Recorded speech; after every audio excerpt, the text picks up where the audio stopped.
This is Jamie Drummond for Good Food Revolution. I am here with winemaker Jay Johnston at Hidden Bench. How are you today, sir? Good. Yeah, very well, thanks. Now, we've been trying to get you on video for such a long time. Very glad that you took some time with us today to do this. So let's start at the very beginning. Where did you get your start in winemaking?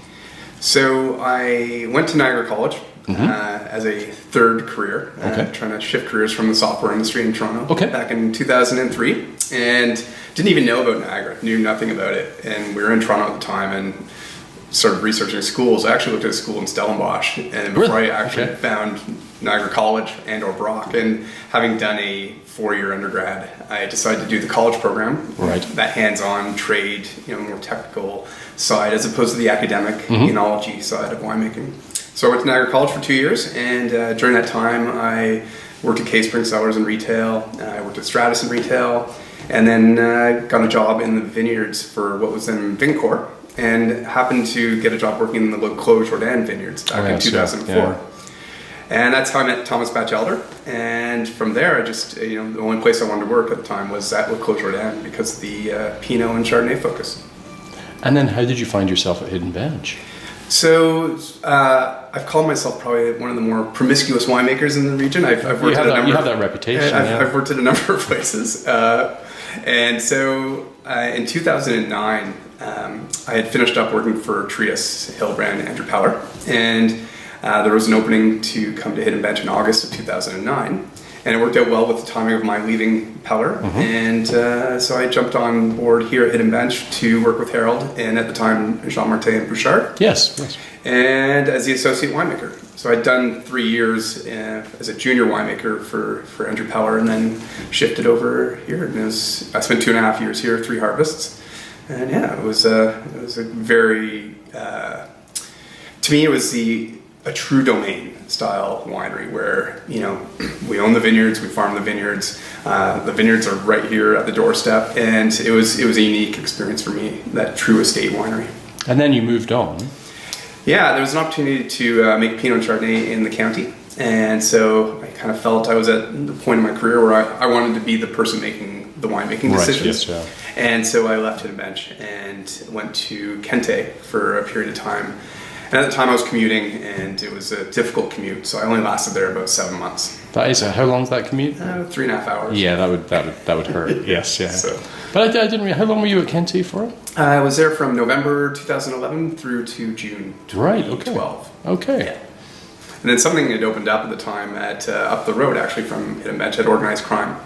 Andre Lipinski had left Organized Crime, and they needed somebody to help them, so I jumped in there and helped them for a few months. I didn't realize quite how promiscuous you were. This is I've been around the block, but never worked anywhere else around the world. But right. Niagara.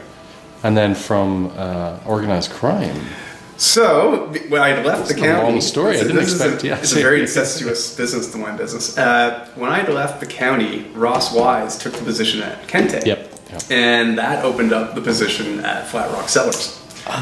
So one night in July at the I4C celebration, I ran into owner Ed Madronich at Flat Rock, and he was asking where I was working, and he said, we should chat. And so September 2012, Ed and I chat, and I just couldn't give up the opportunity to go work with those vineyards, and Pinot Chardonnay specialist, with Riesling as well, one of my 3 faves. And so I left Organized Crime to go work with Ed. And you really made a mark there. How long were you there for? I was there from September 2012 to June 2017. Wow, okay. Yeah, so I did 13, 14, 15, 16 vintages, and a bit of 12, so about 4.5 years. Wow, okay. Yeah. And then you found yourself back at Hidden Bench after all these years, Yeah, so again, it's all about opportunity, timing, place, and being in the right place. And Marlise Bears was the winemaker here for about 7 years. Yes. And then decided to take a temporary leave of absence. So Harold and I got together and chatted and decided, is it time? Is it the right time to come back? And for me it was a bit of a homecoming of sorts, I would say. And what kind of changes have you seen since you first dabbled in winemaking at Hidden Bench? What's changed? I would say the production size, first and foremost. More vineyards are coming online, more vineyards in production. So right now we're farming about 80 acres. At the time when I was here, it was probably 55, 60. Right. So we've been acquiring more land, all being still bench properties. And yeah, so that's one change. I would say, really, I mean, we were set up very well from day one when I was here. We had the right equipment, the right investment, the right people. And so it's trying to, I'd say just continue to be the best we possibly can be. So nothing's dramatically changed since I was here. That's why I think it was a natural fit to kind of parachute back in, because not a lot had changed, and I knew what the expectations were, the level of commitment from Harold, our owner, and the team. And how has 2018 been for you? Yeah, it's all in all very good quality vintage. We're happy with what we have. The one downside being it is a smaller crop in 18. Everybody across, I would say Ontario has experienced that. We had extreme heat in 18, very small bunches, very small berries, so that naturally just brought our yields down by about 35%. But quality-wise, we're very happy. All across the board? Yeah. Were there any varietals that were a little challenging? I would say Riesling was the one because of the heat in the growing season. So you really had to be meticulous in the vineyard and making sure there was some shading in the Riesling plants. You didn't want to burn off all that, freshness, acidity. So we had to be, mindful of the canopy management and the spray program. I mean, the one thing, having worked in a number of different facilities and a number of different types of wineries, for us, the winning factor is that we kind of control our own destiny.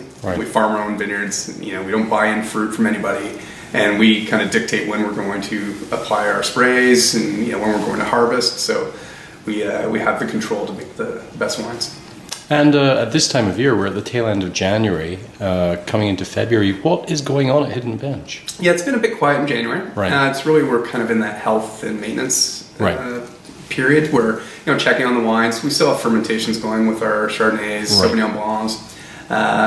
The Pinot Noirs, remain through their élevage and just finishing up Malo. So it's really a kind of a health check time period and topping up barrels and such. We'll start getting busy on blending in, I would say, in the next 2 weeks and getting ready for our April bottling run. And what will be the first things you're bottling there? It'll be the 2018 aromatics, so Rieslings. We have 3 different Rieslings we'll bottle. We have 2017 single vineyard Chardonnays and 2017 single vineyard Pinot Noirs. A little bit of a state Pinot to bottle as well from 17, and 2018 Rosés. Fantastic. Well, I'll look forward to tasting those when they're made available. Yeah. Thank you very much for joining us at Good Food Revolution today. Very much appreciated. Cheers. Bye for now.